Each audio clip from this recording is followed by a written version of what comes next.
ત્યારે આપણે ફરીવાર તાળીઓના ગડગડાટથી આ ભેટને વધાવીશું.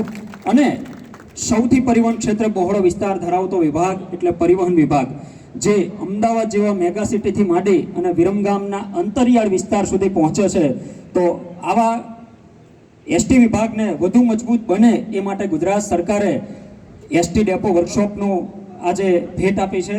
તો આ નિમિત્તે ખાસ કરીને વિકસિત વિરમગામ સ્વપ્નદ્રષ્ટા વિરમગામના જનજનના હૈયામાં વિકાસ પુરુષ તરીકેની જેમની અમિટ છાપ છે તેવા આપણા યુવા ધારાસભ્યોને વિનંતી કરું આજના પ્રસંગે પ્રાસંગિક ઉદ્બોધન માટે. માન્ય ધારાસભ્યશ્રી.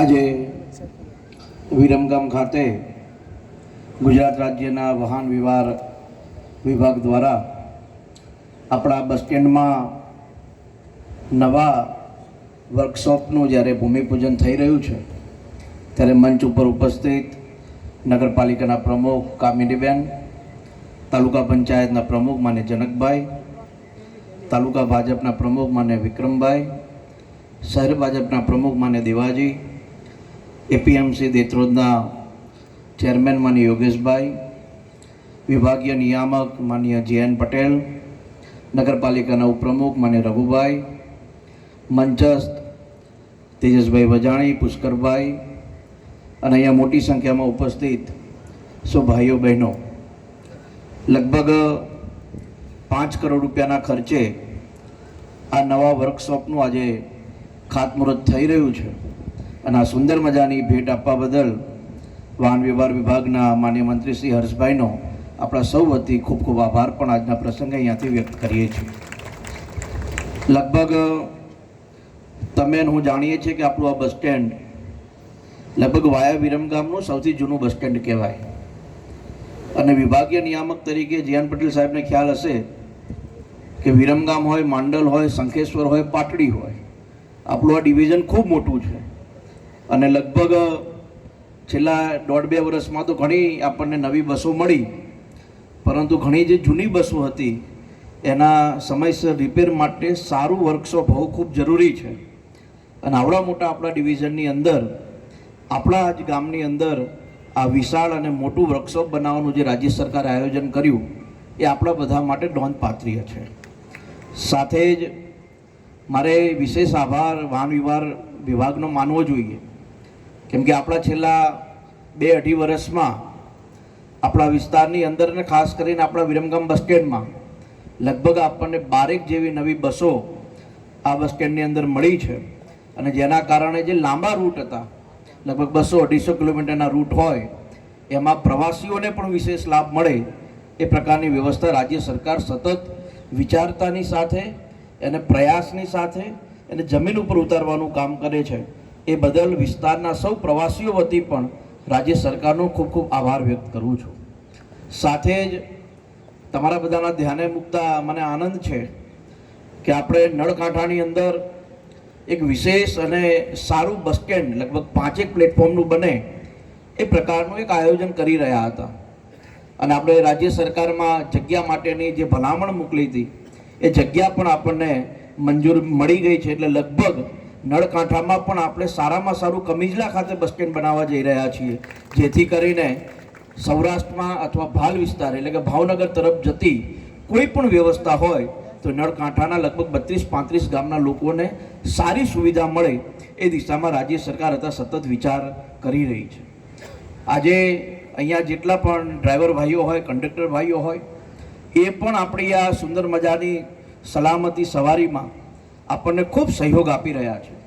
રાત હોય, દિવસ હોય, ચોમાસું હોય, ગરમી હોય, કોઈ પણ પ્રકારની ચિંતા વગર સતત પ્રવાસીઓને એક ગામથી બીજે ગામ પહોંચાડવા માટે પરિવારમાં કોઈ તકલીફ હોય છતાં પણ જે કામ કરી રહ્યા છે, એટલા માટે હું કંડક્ટર અને ડ્રાઈવર ભાઈઓને પણ ખૂબ ખૂબ અભિનંદન આજના માધ્યમથી આપું છું. મારી આપ સૌને ખાસ વિનંતી એટલી છે, જેટલી જવાબદારી પબ્લિકની હોય બસ સ્ટેન્ડમાં સાફ સફાઈની વગેરે, એ જવાબદારી આપણે કર્મચારીઓ પણ જો નિભાવીએ તો મને એવું લાગે છે કે આપણે બસ સ્ટેન્ડની અંદર સાફ સફાઈ મોટા પ્રમાણમાં રાખી શકીએ.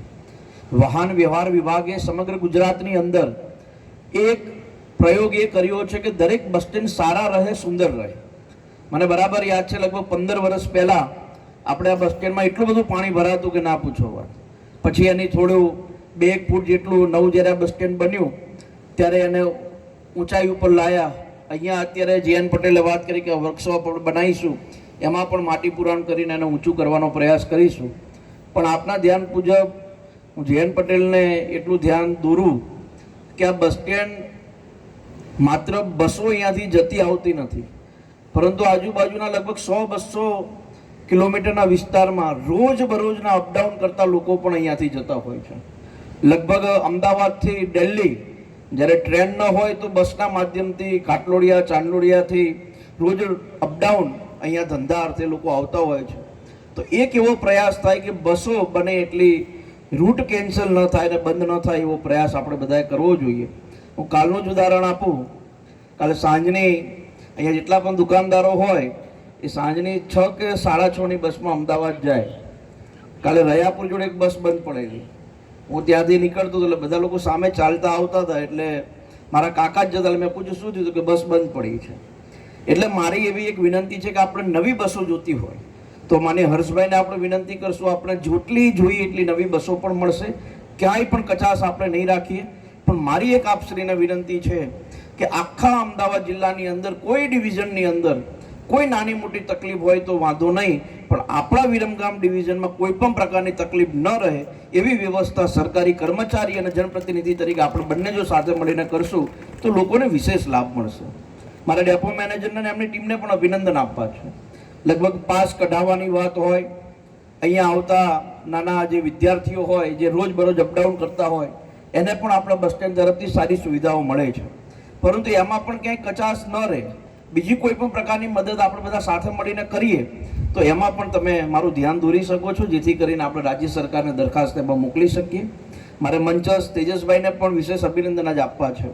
કદાચ આપણે તો જનપ્રતિનિધિ તરીકે આવા કોઈ કાર્યક્રમ હોય ત્યારે આવતા હોઈએ, પણ તેજસભાઈ વારંવાર અહીંયા વિદ્યાર્થીઓના કોઈ પ્રશ્ન હોય, કોઈ પાસ કઢાવવામાં કોઈ વિલંબ થતો હોય તો એમનું ધ્યાન તરત હોય. પાણીનું કોઈક દાડો આરો બંધ હોય, પંખો બંધ હોય તો પણ નાનામાં નાની જે સલાહકાર સમિતિના સભ્ય તરીકે તેજસભાઈ જે કામ કરી રહ્યા છે, તો આજના માધ્યમથી અમને વિશેષ અભિનંદન આપું છું. એક સરકારી સ્કૂલના શિક્ષક હોવા છતાં પણ વિદ્યાર્થીઓના પ્રશ્નોને લઈને હંમેશા એ એક્ટિવ હોય છે.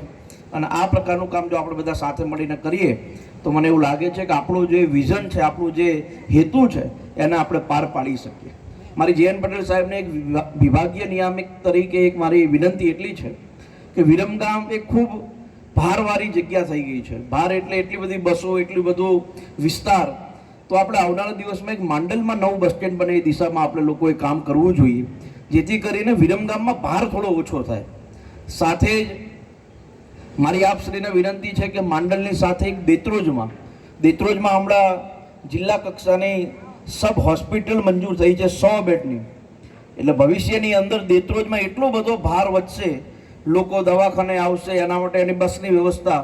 તો મારી આપશ્રીને વિનંતી છે કે કમિજલાની સાથે સાથે માંડલ અને દેત્રોજમાં પણ સારામાં સારું બસ સ્ટેન્ડ બને એના માટેની એક પ્રપોઝલ આપના માધ્યમથી જાય, અને આમાં ક્યાંય પણ કચાર રહેશે તો અમે માન્ય CM સાહેબ અને હર્ષભાઈને વિનંતી કરીને એનું કામ ઝડપથી થાય એ દિશામાં પણ આપણે આગળ વધીશું. ઘણીવાર આપણે જનપ્રતિનિધિ તરીકે અથવા આગેવાન તરીકે એવું વિચારતા હોય વિકાસ એટલે શું, એટલે આપણે રોડ, રસ્તા આ બધી બાબતોએ ચિંતા કરતા હોય એટલે વિકાસ. એમ ખરેખર વિકાસની પરિભાષા ખૂબ મોટી છે જે આપણે બધાએ સમજવાની જરૂર છે. રોડ રસ્તાની સાથે સ્કૂલ, કોલેજ, સારું પરિવહન, સારા અધિકારીઓ, આ બધી જ્યારે પ્રક્રિયા મજબૂત બનશે તો એવું માનું છું કે જે વિઝન જ્યારે ગુજરાતના મુખ્યમંત્રી તરીકે નરેન્દ્રભાઈએ વિચાર્યું હતું એ આજે પ્રધાનમંત્રી બન્યા છે. પણ આપણે બધા જો નજીકના સમયગાળામાં સંયુક્ત રીતે જો કામ કરશું જનપ્રતિનિધિ અને અધિકારીઓ, તો વિસ્તારની અંદર વિકાસ પણ થશે અને લોકોને વિશેષ લાભ પણ મળશે. પુનઃ એકવાર આજના કાર્યક્રમમાં આપ સૌ અહીંયા પધાર્યા, આપ સૌ લોકો આ ખાતમુહૂર્તના સાક્ષી બન્યા એ બદલ આપ સૌનો હૃદયના ભાવથી આભાર પણ વ્યક્ત કરું છું. અને સમગ્ર વિરમગામ બસ સ્ટેન્ડની ટીમ, ચાહે ડેપો મેનેજર હોય, ચાહે નાનામાં નાનો કર્મચારી હોય, અધિકારીઓને પાણી પીવડાવવા આવતો એક પ્યુન પણ કેમ ન હોય, આ જે બધું બન્યું છે એ દરેક લોકોના સહયોગથી બન્યું છે. એટલે આપણે સૌ સાથે મળીને આ વિરાસતને આપણે સાચવી રાખીએ, આ બસ સ્ટેન્ડમાં સુંદરતા અને સ્વચ્છતા જાળવી રાખીએ એવી આપ સૌ પાસે અપેક્ષા રાખું છું. આપ સૌનો ખૂબ ખૂબ આભાર. જય હિન્દ, જય ભારત. ખૂબ ખૂબ આભાર માન્ય યુવા ધારાસભ્ય આપનો પ્રેરણાદાયી ઉદ્બોધન માટે અને વિકાસની ભેટ વિરમગામના સૌ નાગરિકજનોને આપવા માટે. આ વિરમગામ ડેપો લગભગ 5000 વિદ્યાર્થીઓ અહીં અપડાઉન કરે છે. એ સિવાય લોકલ ટ્રીપ 372 છે. એ સિવાય જોવા જઈએ તો 3 થી 4 તાલુકા માંડલ, શંખેશ્વર એને જોડતો આ વિભાગ છે.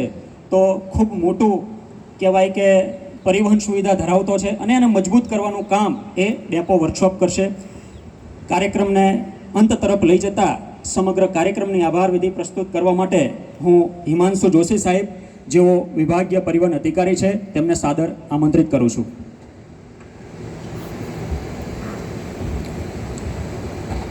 આજના ભૂમિપૂજનના કાર્યક્રમમાં ઉપસ્થિત માનનીય ધારાસભ્યશ્રીનો આજના પ્રસંગે હું આભાર વ્યક્ત કરું છું.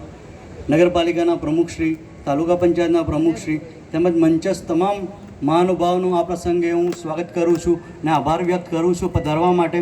તેમજ અમારા એસટી સલાહકાર સમિતિના સભ્યો, અમારા માન્ય સંગઠનના પદાધિકારીઓ અને કર્મચારીઓ, વિરમગામ ડેપોના તમામનો આ પ્રસંગે હું આભાર વ્યક્ત કરું છું. જય હિન્દ, જય ભારત, જય ગુરુજય. ખૂબ ખૂબ આભાર. ફરી એક વખત માન્ય ધારાસભ્ય અને ગુજરાત સરકાર માન્ય ગૃહમંત્રીનો વિશેષ આભાર વ્યક્ત કરી છે સરસ મજાની એસટી ડેપો વર્કશોપની ભેટ આપવા બદલ. આભાર. અસ્તુ. જય હિન્દ. સર્વે ભાઈઓ બહેનો